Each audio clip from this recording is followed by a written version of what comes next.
بسم اللہ الرحمن الرحیم۔ السلام علیکم، آپ دیکھ رہے ہیں الف نیوز اور میں ہوں آپ کے ساتھ ماجد علی۔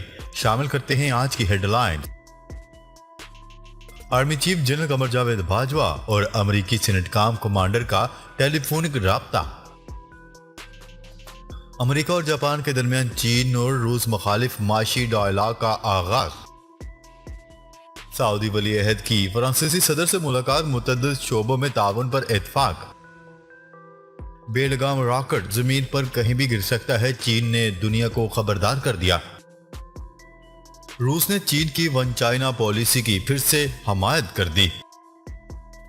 انڈونیشیا، امریکہ، ایران میں بھی تباہ کن بارشیں۔ تاریخ میں پہلی بار یکم محرم کو غلاف کعبہ تبدیل کر دیا گیا۔ ڈیرہ غازی خان سیلاب سے تباہی، 87,000 لوگ متاثر۔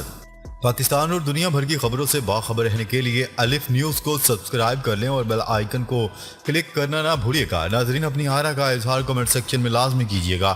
ہیڈ لائنز آپ نے جانی، اب بڑھتے ہیں خبروں کی تفصیلات کی طرف۔ Army chief general Qamar Javed Bajwa اور امریکی سینٹ کام کمانڈر جنرل مارک ایرک کے درمیان ٹیلی فونک رابطہ ہوا۔ پاک فوج کے شعبہ تعلقات عامہ ISPR کے مطابق رابطے میں علاقائی استحکام، دفاعی اور سیکیورٹی تعاون پر تبادلہ خیال کیا گیا۔ اس موقع پر آرمی چیف کا کہنا تھا کہ پاکستان امریکہ کے ساتھ اپنے تعلقات کو اہمیت دیتا ہے اور امریکہ کے ساتھ مشترکہ مفادات کی بنیاد پر کثیر الجہتی باہمی تعلقات کو بڑھانے کا خواہاں ہیں۔ ISPR کے مطابق ٹیلی فونک رابطے میں تمام شعبوں میں دو طرفہ تعلقات کو مزید فروغ دینے کے عزم کا اعادہ کیا گیا۔ ISPR نے بتایا ہے کہ کمانڈر امریکی سینٹ کام نے پاکستان کی مسلح افواج کی پیشہ ورانہ مہارت کا اعتراف کیا اور علاقائی استحکام میں پاکستان کے کردار کو سراہا۔ ISPR کا کہنا تھا کہ کمانڈر امریکی سینٹ کام نے پاکستان سے ہر سطح پر تعاون میں مزید بہتری کے لیے اپنا کردار ادا کرنے کے عزم کا اظہار کیا۔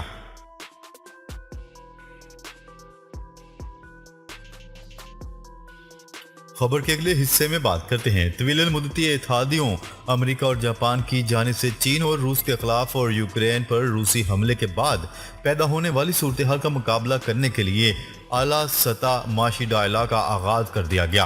جاپانی میڈیا کی رپورٹ کے مطابق جاپان اور امریکہ کے درمیان دو رکنی وزارتی سطح کے اجلاس میں فریقین کی جانب سے آئندہ نسلوں کے مستقبل کے لیے بنیادی نوعیت کے وسائل کی فراہمی کو یقینی بنانے کے لیے مشترکہ سیمی کنڈکٹر ریسرچ سینٹر کے قیام پر اتفاق کیا گیا۔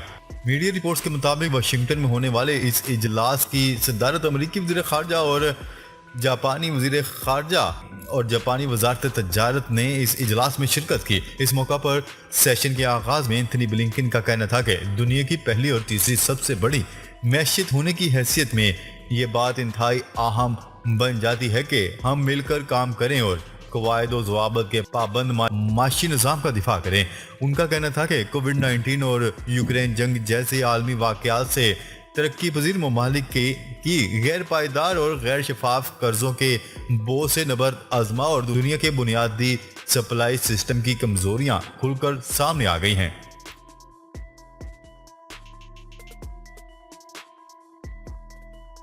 خبر کے اگلے حصے میں بات کرتے ہیں۔ سعودی ولی عہد شہزادہ محمد بن سلمان نے پیرس میں فرانسیسی صدر میکرون سے ملاقات کی۔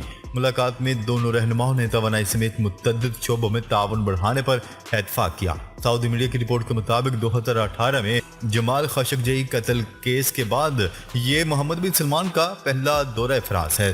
دونوں رہنماؤں نے عالمی مارکیٹ میں تیل اور گندم کی قیمتوں، دفاعی تعاون اور مشرق وسطیٰ میں امن و استحکام پر تبادلہ خیال کیا۔ اس سے پہلے صدارتی محل پہنچنے پر صدر میکرون نے سعودی ولی عہد کا پرتپاک استقبال کیا اور انہیں گارڈ آف آنر پیش کیا گیا۔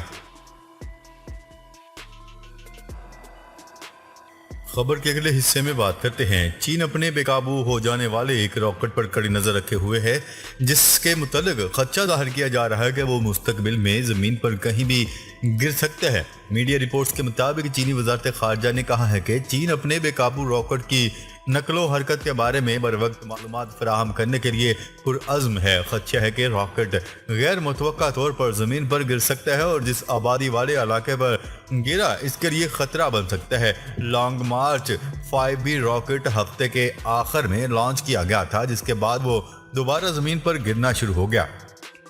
حتیٰ کہ چین بھی یہ نہیں بتا سکتا کہ یہ راکٹ کہاں گرے گا۔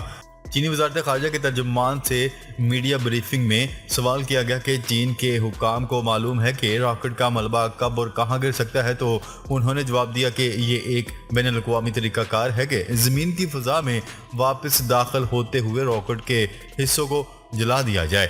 ترجمان چینی وزارت خارجہ نے مزید کہا ہے کہ یہ طے ہے کہ اس قسم کے راکٹ کا ایک خاص تکنیکی ڈیزائن ہوتا ہے۔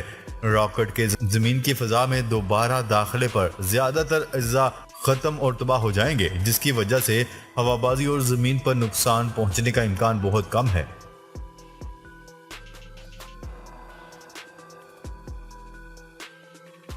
خبر کے اگلے حصے میں بات کرتے ہیں۔ روس کی جانب سے تائیوان کے معاملے پر چین کی ون چائنا پالیسی کی حمایت کا اعادہ کیا گیا۔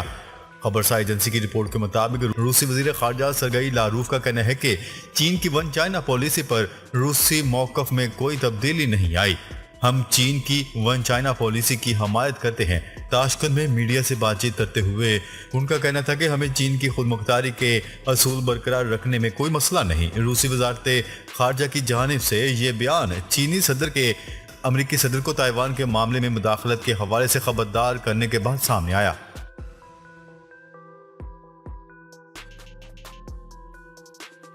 خبر کے اگلے حصے میں بات کرتے ہیں۔ امریکہ اور ایران میں بھی بارشوں نے تباہی مچا دی۔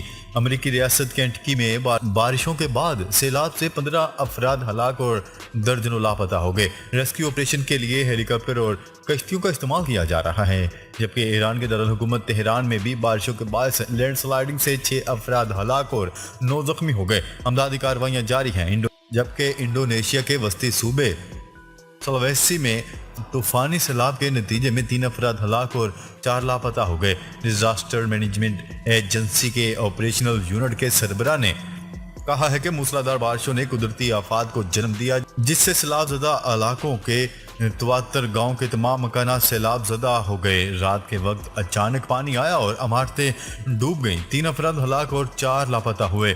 بڑے پیمانے پر فصلیں تباہ ہو گئی ہیں۔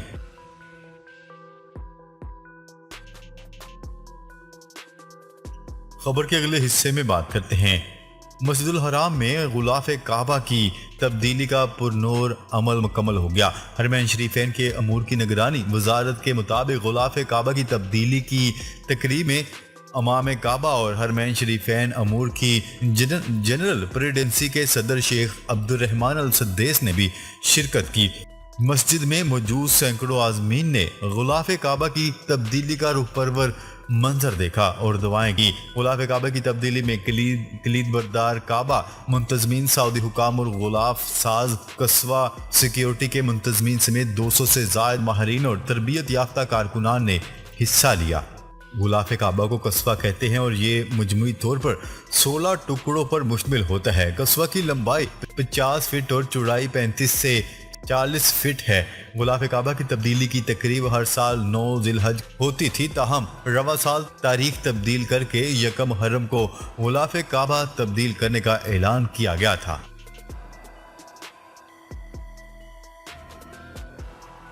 خبر کے اگلے حصے میں بات کرتے ہیں۔ ڈیرہ غازی خان میں سیلاب نے تباہی مچا دی، سڑکیں بہہ گئیں، 87,000 لوگ متاثر ہوئے۔ ڈی جی خان میں سیلاب سے ہونے والے نقصانات کی تباہی ابتدائی رپورٹ جاری کر دی گئی۔ سیلاب سے ڈیرہ غازی خان کا 1,72,000 ایکڑ رقبہ زیر آب آ گیا۔ برساتی ندی نالوں کے سیلاب سے 87,000 لوگ متاثر ہوئے ہیں، جبکہ حادثات میں 8 افراد جاں بحق ہوئے۔ متاثرہ علاقوں میں 21 رابطہ سڑکیں مکمل اور جزوی متاثر ہوئیں۔ متاثرہ علاقوں میں 499 جانور بہہ گئے۔ متاثرہ علاقوں میں 972 افراد کو ریسکیو کیا گیا، 14 ریلیف کیمپ قائم کیے گئے۔ کمشنر عثمان انور کی رپورٹ کے مطابق سیلاب کا پانی اترنا شروع ہو گیا، جس کے بعد متاثرین کی گھروں کو واپسی جاری ہے، جبکہ 123 افراد ریلیف کیمپوں میں موجود ہیں۔ ناظرین، اب تک کے لیے اتنا ہی۔ مزید خبریں لے کر بہت جلد آپ کی خدمت میں حاضر ہوں گے۔ تب تک کے لیے اپنا خیال رکھیے گا۔ اللہ نگہبان۔